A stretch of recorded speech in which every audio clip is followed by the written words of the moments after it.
دہشت گردوں سے بات نہیں ہوگی۔ اگر مذاکرات ہوئے تو وہ صرف پاکستان اور افغان عبوری حکومت کے مابین ہوں گے۔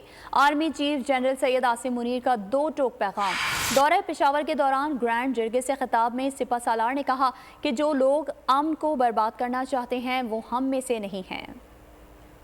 آرمی چیف کا دو ٹوک پیغام، دہشت گردوں کو کر دیا خبردار، دہشت گردی سے نمٹنے کے عزم کا اظہار۔ Chief of army staff general Syed Asim Munir کا دورہ پشاور میں تاریخی گرینڈ جرگہ سے خصوصی خطاب، کہا دہشت گردوں سے بات نہیں کی جائے گی، اگر مذاکرات ہوئے تو وہ صرف پاکستان اور عبوری حکومت کے مابین ہوں گے، جو لوگ امن کو برباد کرنا چاہتے ہیں وہ ہم میں سے نہیں ہیں۔ چیف آف آرمی اسٹاف نے خبردار کیا کہ افغان شہریوں کا دہشت گردی میں ملوث ہونا دوحہ معاہدے کی خلاف ورزی ہے۔ پاکستان ہر قیمت پر دہشت گردوں سے اپنے شہریوں کا تحفظ کرے گا۔ پاکستان کو افغان سرزمین پر کالعدم تنظیموں کے لیے پناہ گاہوں اور آزادی پر تحفظات ہیں۔ آرمی چیف نے افغان حکومت کو مخاطب کرتے ہوئے سوال کیا کہ کیا احسان کا بدلہ احسان کے علاوہ کچھ اور بھی ہو سکتا ہے؟ آرمی چیف نے واضح کیا کہ فوج اور سیکیورٹی کے تمام ادارے اور عوام ایک ہیں۔ دین کو دہشت گردی کی بھینٹ چڑھانے والوں کو جواب دینا ہوگا۔ سپہ سالار کا کہنا تھا کہ پاکستانی فوج شہداء کی فوج ہے، جس کا نعرہ ہے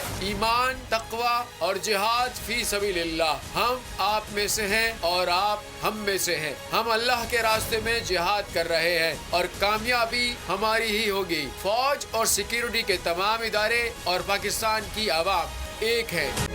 تاریخ کا امین،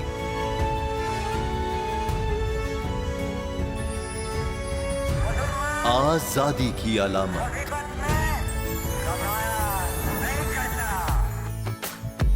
حسن کا آئینہ دار، فکر و نظریے کی عکاس، سرفرازی کا گواہ، یعنی ہم سب کا نگہبان پاکستان۔